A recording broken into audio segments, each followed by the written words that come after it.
My dad demanded I let my brother move into my luxury apartment indefinitely because family supports family. My brother just smirked, warning me not to touch his expensive collectibles.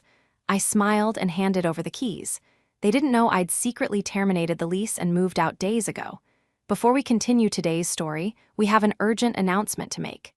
Due to technical issues, we are pivoting towards another channel. Please subscribe to our new channel, Kin and Karma. You can find the link in the video description, the pinned comment, and the collaboration tag on this video. Make sure to switch over now so you don't miss out. Thank you for your support. Now back to the story. The physical exhaustion was a heavy, wet blanket draped over my shoulders, but it was the emotional weight that threatened to buckle my knees. I was sitting in the high-backed leather chair in my parents' living room, a room that had always felt more like a courtroom than a home, trying to keep my hands from trembling. I wasn't sick, exactly, but the stress of the last 72 hours had manifested as a low-grade fever and a pounding migraine that pulsed behind my left eye. My body felt brittle, like dried twigs ready to snap under the slightest pressure. Across from me sat Jackson, my father. He didn't look at me. He looked through me, his gaze fixed on the wall behind my head as if I were merely an obstacle in his line of sight. Beside him was Caroline, my mother, wringing her hands in her lap, her eyes darting between her husband and her son with that familiar, terrified look of a peacekeeper who knows war is inevitable. And then there was Caleb. My younger brother was sprawled on the adjacent sofa, scrolling through his phone, completely unbothered by the tension thickening the air. He looked the picture of casual arrogance, designer sneakers propped up on the coffee table, a brand-new smartwatch on his wrist, items I knew he couldn't afford. He was 26, jobless for the third time this year, and radiating the smug confidence of someone who has never truly faced a consequence in his life. "Isabella, are you listening to me?" Jackson's voice boomed, cutting through the haze of my migraine. It wasn't a question, it was a command for attention. I blinked, forcing myself to sit up straighter. "I'm listening, Dad, I'm just tired." "We're all tired, Isabella," he snapped, dismissing my condition with a wave of his hand. "Your mother is tired of worrying, I am tired of fixing messes, and Caleb is tired of being stifled." I almost laughed. Stifled. Caleb lived rent-free in their basement, drove a car Jackson paid the insurance on, and spent his days building his brand on social media. If that was stifling, I wanted to know what freedom looked like. "So," Jackson continued, leaning forward, his elbows resting on his knees, "we have come to a decision, a solution that benefits everyone." I felt a cold knot form in my stomach. A solution to what problem? "Caleb needs a change of environment," Caroline piped up softly, her voice trembling. "The energy here, it's not conducive to his creative process. He needs space. He needs a place that reflects the success he's going to have." "And that involves me how?" I asked, though I already knew the answer. The dread was rising in my throat like bile. Jackson cleared his throat, the sound harsh and final. "Caleb is going to move into your apartment. The guest room isn't enough for him, so he'll take the master. You can move into the smaller room, or honestly, you spend so much time at the office, you could probably stay with that boyfriend of yours, what's his name? Nolan." The air left my lungs. It wasn't a request. It wasn't a discussion. It was an eviction notice from my own life, issued by the people who were supposed to protect me.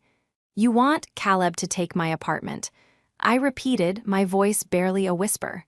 "My apartment, the one I pay for, the one I designed." "It's a 2-bedroom, Isabella," Caleb said, finally looking up from his phone.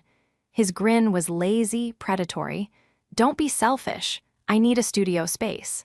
The lighting in your living room is perfect for my streams." "He needs a leg up," Jackson stated, his tone brooking no argument. "You're doing well, you're established. It's time you paid back the investment we made in you by helping your brother. Family helps family, it's not optional." The audacity was breathtaking. It was a physical blow. I looked at Caroline, begging for her to intervene, to say that this was insane, that I had a lease, a life, a right to my own sanctuary. But she just looked down at her hands. "It's just for a while, Bella," she whispered, "until he gets on his feet." 6 months, Jackson declared. Maybe a year, we'll see. He moves in on Monday. Monday? That was 2 days away. My heart hammered against my ribs, a frantic bird trapped in a cage. They were stripping me of my home, my privacy, and my dignity to pamper a man-child who had never worked a hard day in his life. The betrayal wasn't just in the demand, it was in the total lack of respect. To them, I wasn't a person with needs. I was just a resource to be harvested for Caleb's benefit. Monday, I said, my voice surprisingly steady given the earthquake happening inside me. Monday, Caleb confirmed. He locked eyes with me, his smirk widening. And Bella, try not to touch my stuff when I get there. I have some very expensive equipment coming in. I don't want you cluttering up the common areas with your work things. The betrayal was worse than the diagnosis of stress-induced fatigue my doctor had given me yesterday. It was a sharp, twisting knife in the back. But as I looked at Caleb's smug face and Jackson's imperious glare, something inside me shifted. The sadness evaporated, replaced by a cold, hard clarity. They thought they were checkmating me. They thought I was the same Isabella who had spent 29 years seeking their approval. I forced a weak, compliant smile onto my face. Okay, I said softly, if that's what the family needs. The drive away from my parents' house was a blur of gray highway and blinding brake lights. My hands gripped the steering wheel so tightly that my knuckles turned white, the leather biting into my skin. I didn't turn on the radio. I couldn't handle the noise. All I could hear was the echo of Jackson's voice. You owe family. I owed them. I owed them for the childhood spent walking on eggshells. For the college tuition I paid myself while they bought Caleb a new car for his 18th birthday. For the years of being the responsible one, the retirement plan, the emotional crutch, while Caleb was the golden idol they worshipped. By the time I pulled into the driveway, the sun was setting, casting long, bruised shadows across the lawn. But I didn't pull into the underground garage of the luxury apartment complex downtown, the one with the floor-to-ceiling windows and the concierge service that Jackson was so proud of me, having mostly because he liked to brag to his golf buddies about visiting. Instead, I pulled into the driveway of a modest, beautiful mid-century modern house in the suburbs, 15 miles away from the city center. The house was dark except for the warm, inviting glow of the kitchen window. I sat in the car for a moment, the engine ticking as it cooled, and just breathed. This silence was different. It wasn't the stifling silence of my parents' judgment or the lonely silence of my old apartment. It was the silence of safety. The front door opened and Nolan stepped out. He was drying his hands on a dish towel, his silhouette framed by the light behind him. He didn't wave, he just walked down the path to the driver's side door and opened it. You look like you went 12 rounds with a heavyweight, he said gently, offering me a hand. I took it, stepping out of the car and collapsing against his chest. He smelled like garlic, rosemary, and laundry detergent, the scent of a real home. They did it, I mumbled into his shirt. They actually did it, exactly like you said they would. Nolan stiffened slightly, his arm tightening around me. They asked for the apartment. Demanded, I corrected, pulling back to look at him. Monday, Caleb moves in Monday. He wants the master bedroom. Dad said I could sleep in the guest room or stay with you. He said I owe the family. Nolan let out a low, incredulous whistle. The master bedroom, the entitlement it's actually impressive. It's almost an art form at this point. Caleb told me not to touch his stuff, I added, a hysterical bubble of laughter rising in my throat. He hasn't even packed a box yet, and he's already evicting me from my own living room. We walked inside, the heavy oak door shutting out the world. The house was filled with boxes, some half unpacked, others still taped shut. We had closed on this place 30 days ago.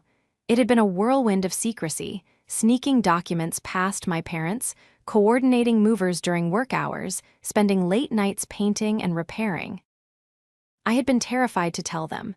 Every time I thought about sharing my good news, I bought a house, I'm moving in with Nolan.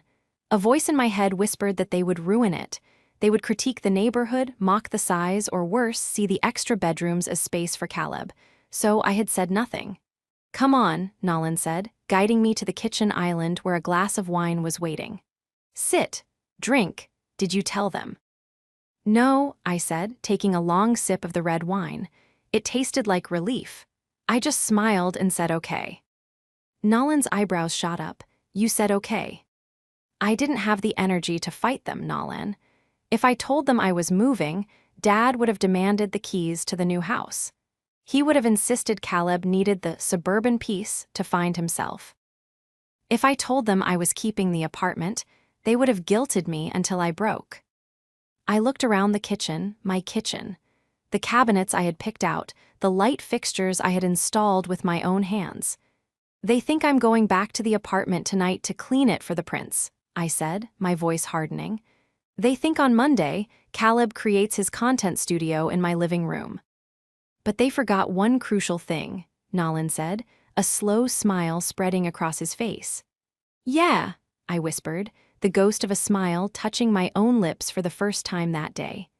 "They forgot that my lease had a strict clause about unauthorized long-term guests, and they definitely forgot that I'm not the owner of that apartment." I reached into my purse and pulled out a heavy envelope. It was the final inspection paperwork from my landlord. "I terminated the lease yesterday," I said, tapping the envelope against the granite counter. "I paid the breakage fee. The keys I have in my pocket. They don't work anymore. The locks were changed this morning for the cleaning crew." Nolan laughed, a rich, genuine sound. "So, on Monday?" "On Monday," I said, "Caleb isn't moving into his sister's luxury apartment. He's trying to break into a unit that's already been leased to a nice couple from Chicago." It was a dangerous game. I knew the fallout would be nuclear. But looking at the bruises on my spirit from years of their neglect, I realized I didn't care about the explosion. I just wanted to be far away when the bomb went off. To understand why I did it, why I let them walk into a trap with a smile on my face, you have to understand the history of Caleb. Caleb was the miracle baby. Born when my parents had given up on having a second child, he arrived like a messiah. I was 3 years old, and from the moment he came home, I ceased to be the daughter and became the assistant. When Caleb was 10, he broke a neighbor's window with a baseball. Jackson made me go over and apologize, claiming I was supervising him poorly. I paid for the window with my allowance. When Caleb was 16, he got caught shoplifting expensive sunglasses.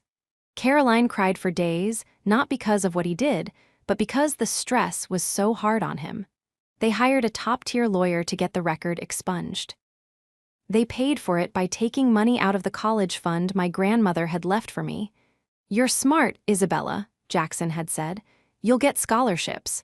Caleb needs this fresh start." I did get scholarships. I worked 3 jobs. I graduated with honors and built a career in high-end interior architecture. I designed spaces for tech moguls and law firms. I built a life of precision, beauty, and order. Caleb built a life of chaos. He dropped out of 3 different colleges. He started a clothing line that consisted of printing logos on cheap wholesale t-shirts, an endeavor that cost my parents $20,000 and ended with boxes of unsold shirts rotting in their garage. He tried to be a DJ, a life coach, and a crypto trader. Through it all, I was the safety net. When he couldn't make rent on the flashy downtown loft my parents co-signed for, I paid it. When he needed a professional laptop for his latest venture, I bought it. I did it because I wanted my parents to love me. I thought if I made their problem go away, they would finally look at me and say, "Good job, Isabella. We're proud of you." But they never did. They just thanked God that Caleb was getting by and asked me for more. Sunday morning, the day before the big move, my phone buzzed. It was a text from Caleb. "Caleb, yo, Mom says you have an espresso machine. Leave it, I don't drink instant." I stared at the screen, not a hello, not a thank you, just a demand for my coffee maker. I typed back, "It's packed away in storage, sorry." A lie. It was sitting on my new counter in the suburbs. "Caleb, unpack it then. I need caffeine to function. And leave the password for the Wi-Fi on the fridge. Don't change it, I don't want to set up my devices again." I didn't reply. I couldn't. Later that afternoon, I received a call from an unknown number. It was a woman with a sharp, syrupy voice. Is this Isabella? Yes, I answered, wary. Hi, this is Jessica from the leasing office at the Meridian. We just wanted to confirm that you've fully vacated Unit 402. The new tenants are asking if they can move some boxes in early, perhaps Monday morning. My heart skipped a beat. This was real. Yes, I said, my voice steady. I'm completely out. The unit is empty. I dropped the keys in the drop box last night. Wonderful, Jessica chirped. We've rekeyed the lock this morning, so everything is secure. We'll be doing the final walkthrough with the new tenants at 9:00 a.m. Monday. Thank you for being such a great resident, Isabella. Thank you, Jessica. I hung up and looked at the clock. It was 4:00 p.m. on Sunday. At my parents' house, Caleb was likely packing his bags, or rather, watching Caroline pack them for him. He was probably fantasizing about his new bachelor pad, visualizing where he'd put his gaming rig, how he'd host parties in the lounge I paid for. The antagonist of my life wasn't just my brother. It was the entire delusional system my family had built. Caleb was the figurehead, the polished, smiling face of their dysfunction. He was handsome in a slick, shallow way. He had perfected the art of looking successful while being completely hollow. He wore suits to meetings that were just coffee dates with friends. He talked about synergy and ROI but couldn't balance a checkbook. He was a parasite in a Gucci belt. And Jackson was the host who kept feeding him, carving pieces off of me to keep the beast satisfied. My phone buzzed again. Another text from Caleb. Caleb, also, clear out the closet in the master. I need the full hanging space. Don't leave any of your weird coats. I looked at Nolan, who was painting the trim in our new living room. He looked peaceful, happy. Nolan, I said. Yeah. Caleb wants the closet space. Nolan dipped his brush in the white paint. Well, he said, not looking up, I hope he likes the closet space at the Motel 6. Because that's about all he's going to get. The trap was set, the players were in motion, and for the first time in my life, I wasn't trying to save them. I was just waiting for the snap. Monday morning arrived not with a bang, but with the deceptive calm of a hurricane's eye. I woke up at 6:00 a.m. in my new house, the silence wrapping around me like a protective cloak. Nolan was already up, brewing coffee in the kitchen, the scent of roasted beans drifting down the hallway. I didn't have to rush to the office. I had taken a personal day, a moving day, I told my boss, though she assumed I was just settling into a new apartment, not orchestrating the demolition of my family dynamics.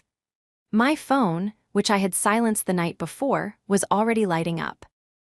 3 missed calls from my mother, 2 texts from Caleb, 1 voicemail from my dad. I sat at the kitchen island, clutching my mug with both hands, staring at the screen. My heart hammered a frantic rhythm against my ribs. This was the point of no return.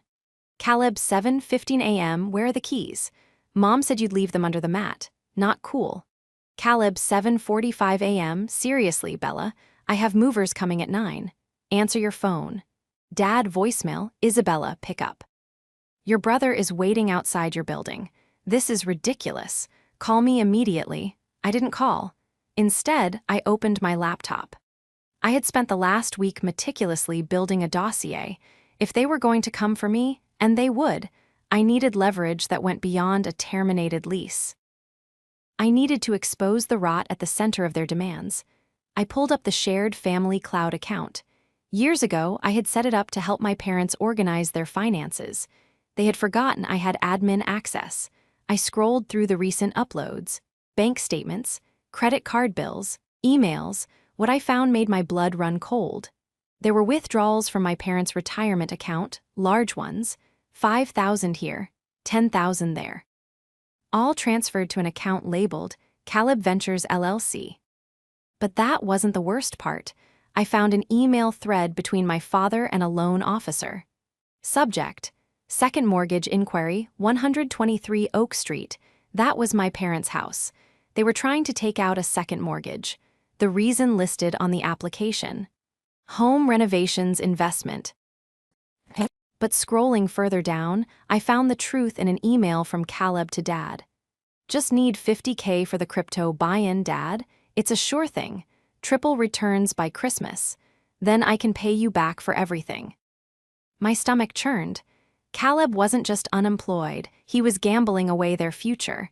And my father was enabling it, risking the roof over their heads for a pipe dream. "They're broke," I whispered, the realization hitting me like a physical blow. Nolan looked up from his toast, concern etching his features. "What?" "My parents," I said, turning the laptop screen toward him. "They're refinancing the house to fund Caleb's crypto scheme. That's why they need him out of the basement. They probably need to show the bank that they have rental potential, or just, they can't afford to feed him anymore." "Jesus," Nolan breathed. "So moving him into your place wasn't just about space. It was about offloading his expenses onto you." "Exactly," I said, a cold fury settling in my chest. "They wanted me to subsidize his lifestyle so they could gamble the rest of their money away." My phone buzzed again. This time it was a text from the leasing office. "Jessica, leasing agent. Hi Isabella, just a heads up. There's a young man in the lobby claiming to be your brother. He's very insistent. He says he's moving in. The new tenants are arriving in 30 minutes. Should we call security?" I typed back, "He doesn't live here. He is not on the lease." "If he causes a scene, please do whatever you need to do." I hit send. My hands were shaking, but not with fear anymore, with adrenaline. "It's time," I told Nolan. "I need to go there." "You don't have to," Nolan said quickly. "You can stay here, turn off the phone." "No," I said, standing up. "If I don't face them now, they'll never stop. They'll come here next. I need to end this." I parked my car a block away from my old apartment building, hidden from view by a delivery truck. I could see the entrance clearly. My father's SUV was double parked in the fire lane, hazards flashing. Caleb was pacing on the sidewalk, phone pressed to his ear, gesturing wildly with his free hand. He looked furious.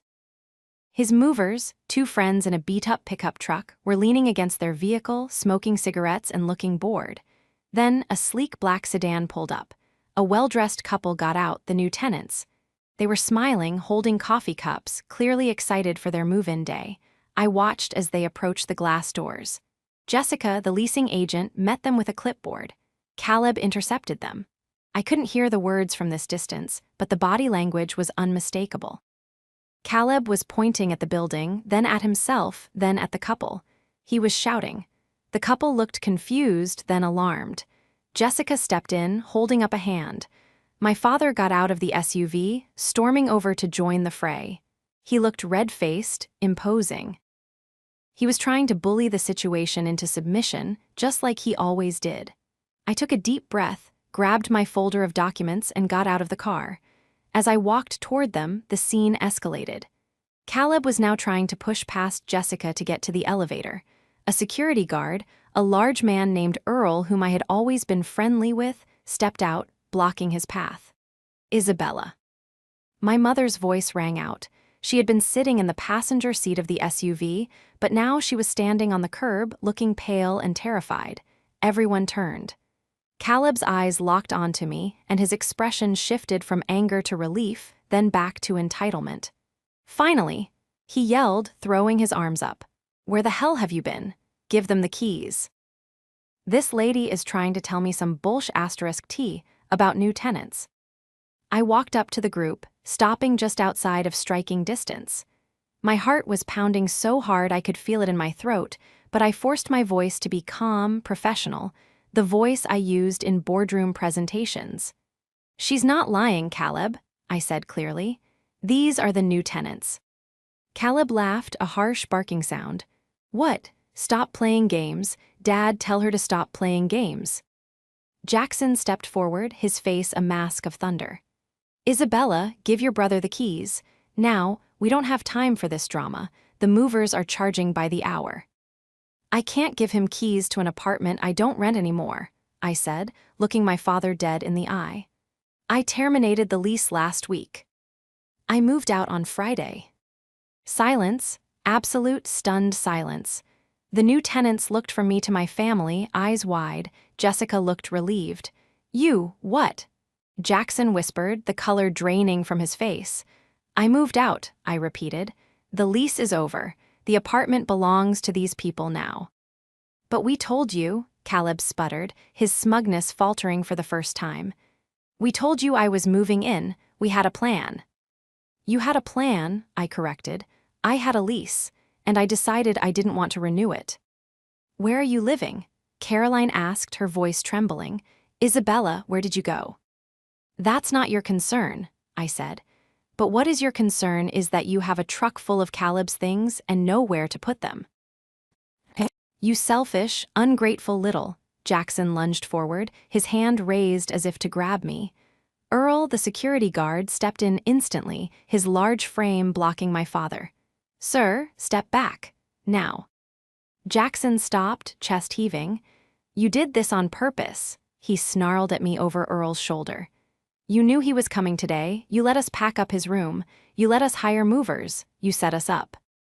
I just smiled and said okay, I reminded him, my voice cold. "I didn't agree to anything, I just listened." "You're going to fix this," Caleb demanded, stepping up beside Dad, trying to look intimidating but mostly looking like a child who dropped his ice cream. "You're going to pay for a hotel, a nice one, until I find a new place." "No," I said simply, "I'm not paying for anything. Not your rent, not your bail, not your ventures, and certainly not a hotel." "We're family," Caroline cried out, tears streaming down her face. "How can you do this to your brother? How could you do this to me?" I shot back, my voice finally rising. "You tried to kick me out of my own home, you treated me like a landlord you could bully. You didn't ask, you demanded. And you expected me to just roll over and take it because family supports family. Well, I'm done supporting this family." "Isabella," Jackson said, his voice dropping to a dangerous, low register. "If you walk away now, don't bother coming back. You are cutting yourself off." I looked at them, my father, red with impotent rage, my mother, weeping but doing nothing, my brother looking at me with pure hatred because his free ride had just been canceled. "I know," I said. "That's the point." I turned to the new tenants. "I'm so sorry about this. The apartment is wonderful. You'll love the view." Then I turned and walked away. Behind me, I heard Caleb shouting, "You'll pay for this. You'll be begging to come back." But I didn't look back. I got into my car, locked the doors, and drove away. My hands were shaking, but as I merged onto the highway, I realized something incredible. My migraine was gone. The silence of my new home was shattered at 2:00 p.m. I had turned my phone off, but Nalan S. was still on. He walked into the living room, looking grim. "Your dad is calling me," he said, "and your aunt and your cousin." "They're launching a flying monkey attack," I said, recognizing the tactic. "They're trying to shame me into submission through the extended family." "Your aunt left a voicemail," Nalan said, hitting play on speaker. "Nalan, this is Aunt Deborah. I don't know what lies Isabella is telling you, but leaving her brother homeless on the street is a new low. Family helps family. Tell her to call her father immediately and transfer the money for the hotel, or we are going to have a very serious problem." "Delete it," I said, but the attacks didn't stop at phone calls. An hour later, I got a notification from my bank app. Suspicious activity alert. I logged in. Someone had tried to access my main checking account using my old password, my birthday. "They're trying to hack my accounts," I said, adrenaline spiking again. "Caleb knows my old passwords." I immediately changed everything to two-factor authentication, locking them out. But the attempt proved one thing: they weren't just mad, they were desperate. Then came the social media storm. Caleb posted a video on his Instagram story. He was sitting in what looked like a cheap motel room, looking disheveled and tragic. "So, guys," he said to the camera, his voice thick with fake emotion. "I don't usually air dirty laundry, but my own sister just scammed me. She promised me her apartment, let me pack up my whole life, and then ghosted. Literally left me and my elderly parents on the street. I'm currently homeless because of her greed. If anyone knows of a place to stay, hit me up. And maybe go tell at Isabella Designs what you think of people who abuse their family."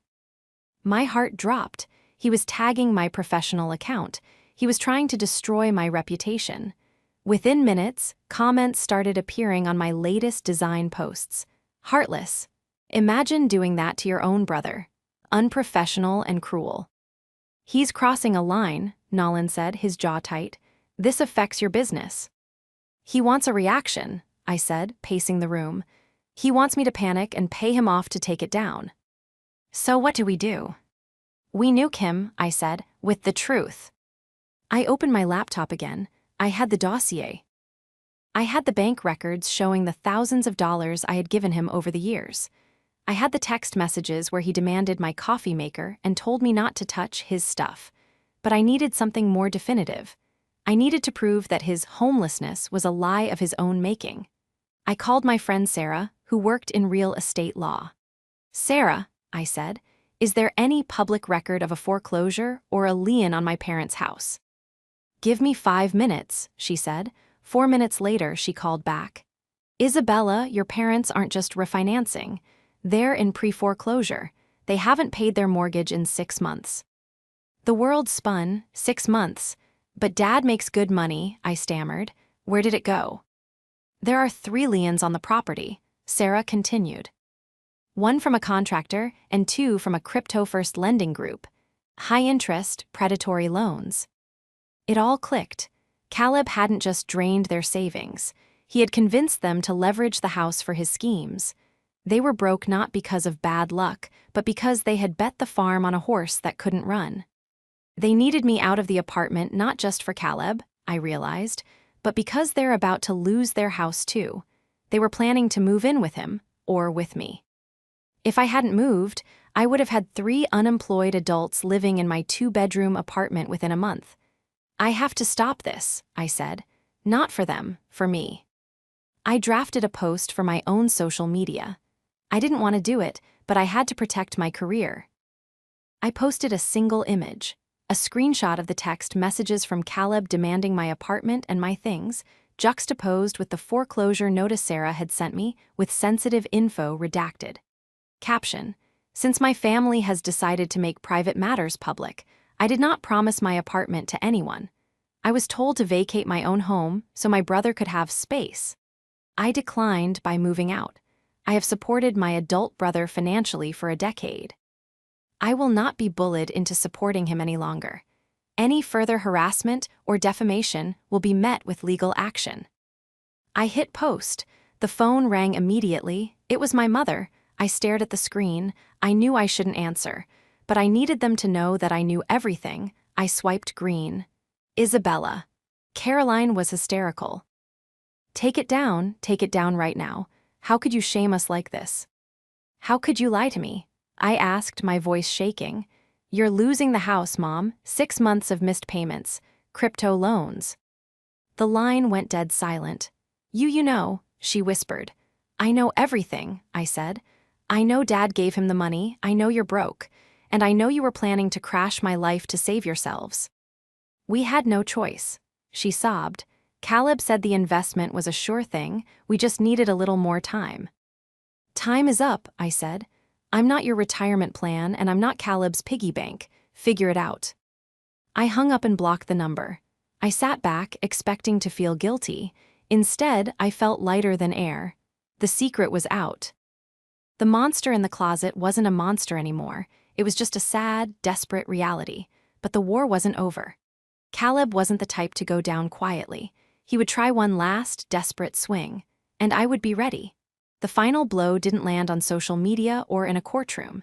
It landed exactly where my family had always tried to keep up appearances, at Aunt Deborah's 60th birthday dinner 3 days later. I hadn't planned on going. Nolan begged me not to. But Deborah had been spamming my phone with guilt-tripping voicemails, and I knew if I didn't show my face, they would spin a narrative that I was a coward who had abandoned them in their time of need. I needed to look them in the eye one last time, in front of the extended family, and close the book. I walked into the private dining room of the Italian restaurant, head held high, wearing a dress I had bought with my own money, driving a car I had paid for myself. The chatter died instantly. My parents were already seated at the main table. Jackson looked aged, his face gray and drawn. Caroline was dabbing at her eyes with a napkin. Caleb was absent. Well, look who decided to grace us with her presence, Aunt Deborah sneered from the head of the table. The daughter who puts her own brother on the street. A murmur went through the room.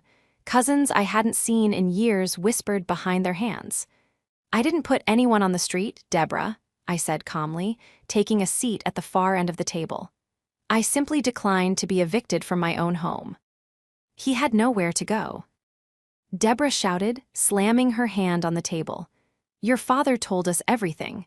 How Caleb needed a fresh start, and you pulled the rug out from under him." "Is that what he told you?"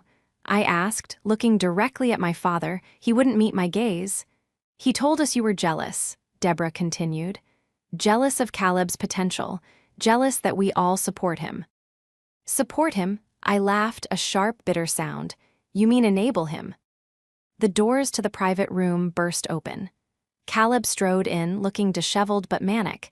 He was wearing the same clothes he'd had on 3 days ago. "You!" he shouted, pointing a finger at me. "You ruined everything. The investors pulled out. They saw your post. They think I'm a fraud." "You are a fraud, Caleb," I said, my voice cutting through the room. "There were no investors. There was just Mom and Dad's retirement fund." "Liar!" Caleb screamed, lunging toward me. 2 of my male cousins jumped up to restrain him. "Is she lying, Jackson?" I asked, my voice steady but loud enough for everyone to hear. Tell them about the second mortgage. Tell them about the foreclosure notice I found." The room went deathly silent. Aunt Deborah looked from me to my father, her mouth open. "Foreclosure," she whispered.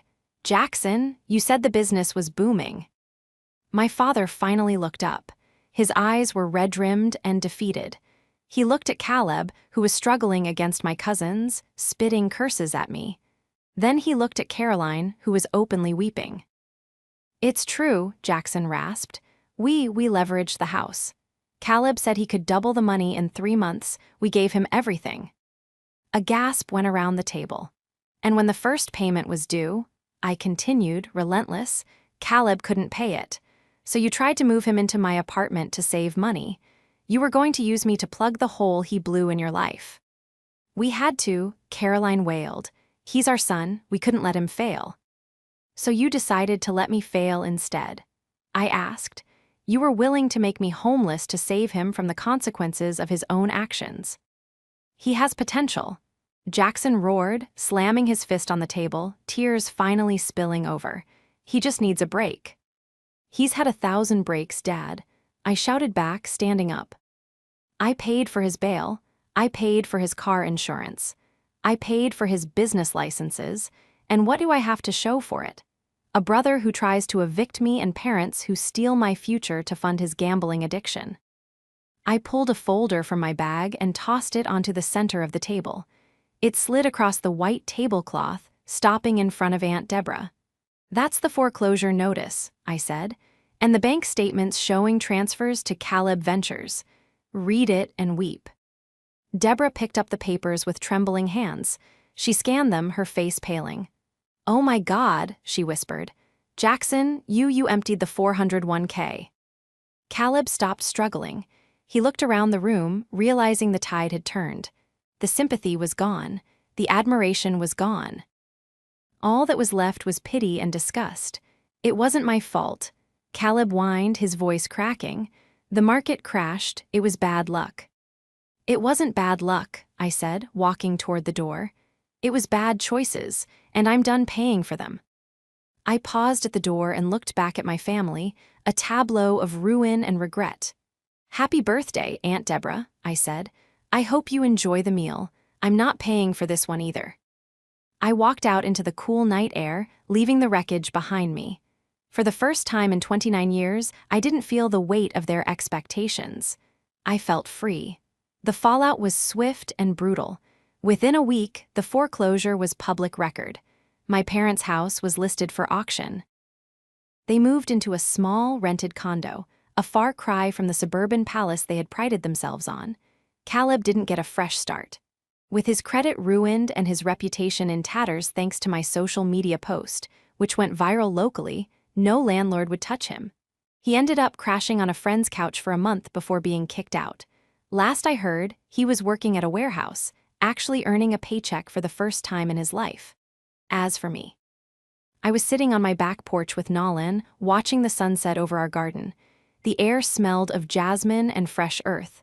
My phone buzzed. It was a text from my dad. "Dad, we miss you, Isabella. Can we just talk, please?" I looked at the message. A part of me, the old part, the daughter who just wanted to be loved, wanted to reply, wanted to fix it. But then I looked at Nolan. I looked at my house. I looked at the piece I had built. "What is it?" Nolan asked, seeing my expression. "Just spam," I said, deleting the message and blocking the number. "Good," Nolan said, clinking his glass against mine. "To freedom." To freedom, I echoed. I had lost my family, yes, but I had found myself. And looking back at the burning bridge, I didn't feel a shred of regret. I just felt warm.